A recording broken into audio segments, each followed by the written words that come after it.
Semuanya bermula ketika kedatangan ibu mertuaku yang secara tiba-tiba ke rumah baruku.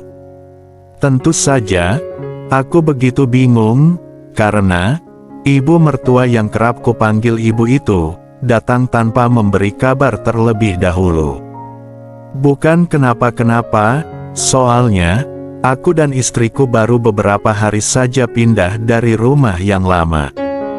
Bahkan, rumah kami yang baru ini masih begitu berantakan sekali. Ruang tamu pun belum bisa digunakan, karena sofa pun belum ada di situ, sehingga harus duduk di lantai. Apalagi soal kamar, di rumah ini hanya ada 2 kamar saja, itu pun yang bisa digunakan hanya 1 kamar saja.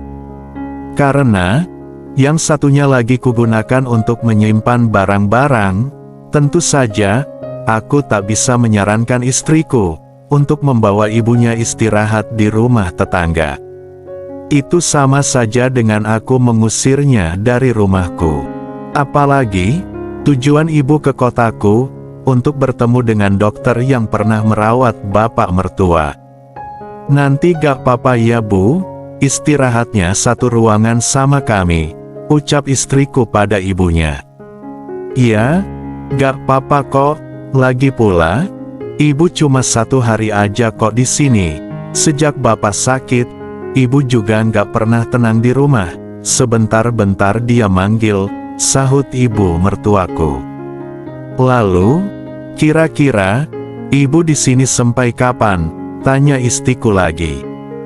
Kalau besok siang ketemu dokternya, sorenya ibu langsung pulang, sahut ibu. Nah, karena ada ibu mertuaku di rumah, tentu saja aku harus mengubah lampu yang berada di dekat kamar mandi agar menjadi lebih terang. Selain itu, aku juga harus membetulkan pintunya yang sudah rusak karena usang.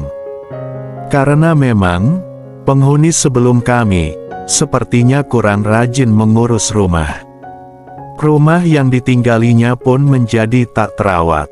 Mungkin karena hanya menyewa, mereka pikir untuk apa dibetulkan.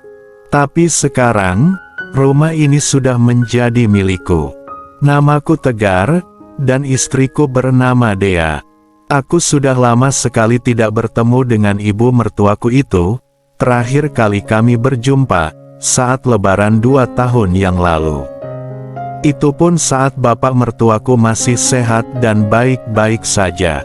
Karena alasan kesibukan, dan juga jarak yang cukup jauh, antara Jakarta dan Surabaya, membuat kami jarang berjumpa, bahkan hampir tak pernah bertemu. Hanya istriku yang sesekali menelpon, untuk sekedar menanyakan kabar mereka. Singkatnya, pada saat itu, aku sedang membetulkan lampu kamar mandi. Ibu mertuaku melangkah menuju ke kamar mandi, dan sialnya, aku terlambat untuk memberitahunya, jika pintu tersebut sudah rusak, dan harus dibenarkan. Sebenarnya, tak sedikit pun terbesit pikiran yang lain di benakku. Meski aku tahu, di usianya yang sudah 60 tahunan, ibu mertuaku masih terlihat begitu segar dan bugar menurutku. Sekilas, terdengar suara guyuran dari sana, dan disusul oleh aroma masakan, karena secara bersamaan, istriku sedang memasak di dapur. Aku yang sudah selesai membetulkan lampu tersebut, hendak memindahkan tangga di samping kamar mandi itu, namun, ketika sampai di sana, aku mendengar suara yang begitu aneh, seperti nada lirih yang terdengar olehku. Dan bisa kupastikan, bahwa itu suara nyanyian ibu, sebab, saat itu, istriku sedang memasak di dapur. Jadi, sangat mustahil jika itu adalah istriku. Aku pun melangkah ke arah pintu tersebut, dan karena sudah dikerubungi oleh rasa penasaran, aku pun mencoba memantau dari celah yang ada pada pintu yang sudah rusak itu.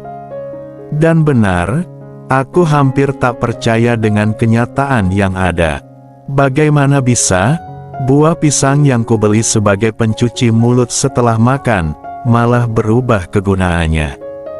Kemudian, aku pun beranjak dari sana, dan tak melanjutkan lagi, untuk menyaksikan pertunjukan atraksi yang begitu spektakuler itu hingga selesai. Dan aku lebih memilih duduk di lantai ruang tamu, untuk menenangkan pikiranku. Sekitar 10 menit berlalu, kemudian, terlihat ibu datang melewatiku. "Tegar, sore ini kamu ada kegiatan nggak?" tanyanya, yang membuatku timbul prasangka aneh. "Enggak Bu, emang kenapa?" tanyaku begitu penasaran. "Enggak, ibu mau ajak kamu untuk menemui dokter," sahut ibu. "Oh, bisa kok Bu," jawabku, berusaha bersikap biasa, dan membuang suatu bisikan aneh di batinku. Dan kemudian, aku pun lantas bersih-bersih, dan setelah itu rapi-rapi, dan bersiap untuk mengantarkan mertuaku itu. Aku menemui istriku di dapur, untuk berpamitan mengantar ibu menemui dokternya. Tak lupa pula, aku berpesan padanya, biar aku sarapannya nanti saja, sepulang dari mengantar ibu, dan istriku pun mengiyakan hal itu. Selanjutnya, aku melangkah menuju ruanganku, namun, ketika tiba di depan pintu, lagi-lagi, aku mendapati suatu pertunjukan yang menampilkan keindahan panorama alam di sana. Terlihat, ibu sedang sibuk memilah barang dari tasnya. Saat itu, hanya ada penghalang dari dalam padanya, dan tanpa ada lainnya. Dia terlihat terkejut dengan kehadiranku, begitu pula denganku. Tunggu, tolong kamu balik kanan," ujarnya. Namun, aku terus saja berjalan. Aku berpikir, istriku pasti masih sibuk dengan masakannya, dan tak mungkin juga dia meninggalkan dapurnya. Kamu gak dengar ya ibu ngomong apa?" tegur ibu lagi. "Saya cuma mau nanya Bu, tadi ibu lagi apa sih waktu bersih-bersih?" tanyaku nekat. Nampak ibu terlihat begitu bingung untuk menjawabnya. "Iya kan Bu?" tekanku lagi. "Emang, dari mana kamu tahu sih?" tanyanya bingung. Aku tak menjawab, dan malah memberi rangkul. Namun herannya, ibu tak malah menyarankan pendapat yang berbeda. "Tegar, istrimu sedang memasak di dapur kan?" tanyanya. "Jadi, kenapa, kok ibu bisa sampai segitunya?" tanyaku. "Abis gimana? Ya udah, ibu akan jelaskan nanti," jelas ibu mertuaku. "Baiklah, sekarang ke dokter dulu ya," ujarku kemudian.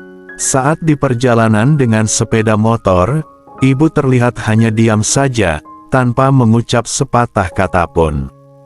Namun, karena jalanannya yang agak kurang bagus, sesekali, aku harus ngerem mendadak, dan tak pelak, guncangan itu terasa di belakangku. Dan hal itu, justru kembali mengingatkan aku pada apa yang kutemui tadi. Sungguh aku merasa bingung dengan perasaanku sendiri.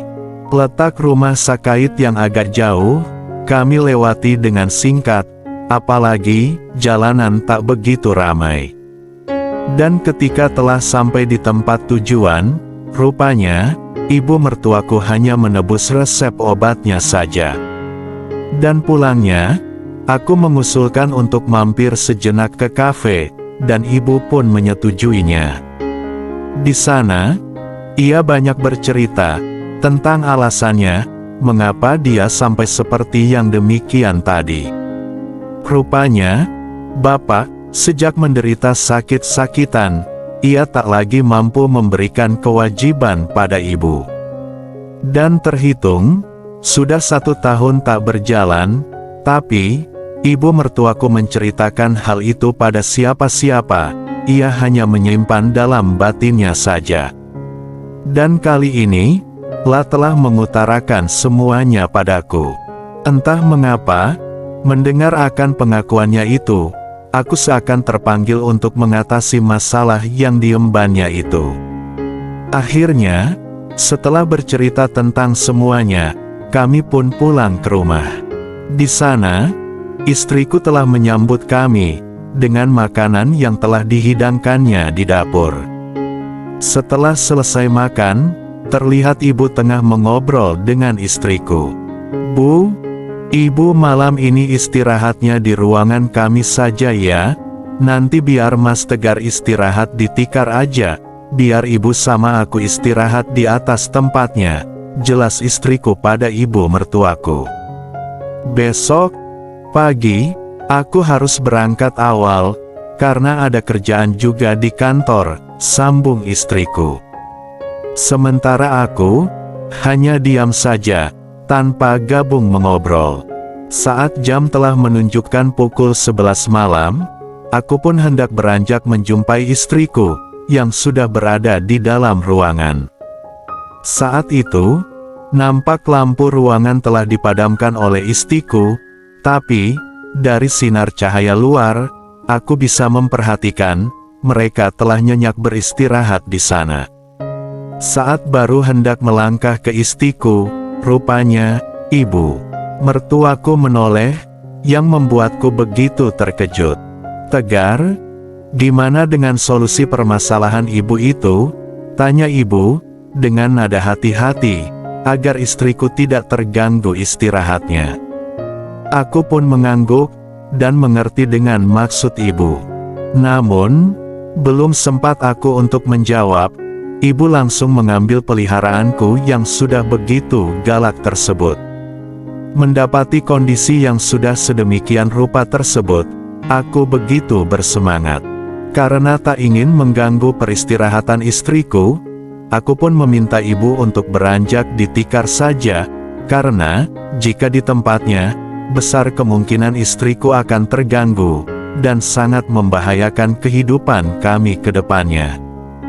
Dan karena ini pilihan terbaik, aku pun menyarankan solusi permasalahannya, dengan memindahkan akan hal tersebut pada wadah yang sudah tersedia. Memang pekerjaan itu sungguh sangat beresiko sekali. Mengingat, istriku bisa saja bertanya, jika ada nyanyian yang berbeda. Ibu pun mengerti dengan kondisi tersebut, sehingga kami hanya menjalankan kapal tersebut dengan kecepatan yang sedang, biarpun ombak begitu tingginya. Tak banyak obrolan yang terdengar, karena yang terpenting, semua masalah yang diemban ibu, semua teratasi dengan tepat. Ibu juga terlihat begitu bersemangat, dengan pelayaran yang menerjang ombak samudra tersebut. Waktu pun berlalu, singkat cerita, jam 5 pagi, saat aku telah terjaga, kulihat istriku sudah tak ada di situ. Mungkin, ia sedang berada di dapur untuk memasak, atau mungkin beres-beres untuk bersiap ke kantornya. Berbeda dengan ibu mertuaku, yang masih berada di tempat peristirahatannya. Lah kemudian menoleh ke arahku, dan aku sempat menyarankan untuk mengatasi masalahnya yang kedua kalinya. Nanti aja ya kerjanya, sebaiknya, nanti kalau istrimu sudah berangkat kerja, ucapnya. Aku hanya mengangguk, lalu beranjak mencari keberadaan istriku. Dan benar, rupanya, ternyata, istriku sedang menyiapkan nasi goreng, dan sedang ia hidangkan di meja makan. Singkatnya, setelah selesai bersih-bersih, kami pun makan bersama. Nampak ibu mertuaku begitu ceria daripada biasanya saat pagi itu. "Bu, ibu, jadi pulang nanti sore?" tanya istriku, sebelum berangkat kerja ke kantornya. "Besok sore aja ibu pulangnya," jawab ibu mertua, sambil menoleh ke arahku. Aku sempat canggung dan salah tingkah, namun, dengan segera aku mencoba bersikap biasa. "Nah, gitulah Bu, ngapain juga ibu buru-buru pulang," ucap istriku. "Bukan begitu, Ibu hanya gak ingin merepotkan kalian di sini. Lagi pula, di rumah bapak hanya sendirian saja, sahutnya. Iya juga sih Bu, kasihan bapak sendirian di rumah. Ya udah aku pamit ke kantor dulu ya, ujar istriku, yang kemudian berpamitan berangkat ke kantornya. Setelah kepergian istriku, ibu mertua langsung menuju dapur untuk mencuci piring bekas makan kami. Sementara itu, aku langsung beres-beres juga untuk berangkat kerja ke kantor.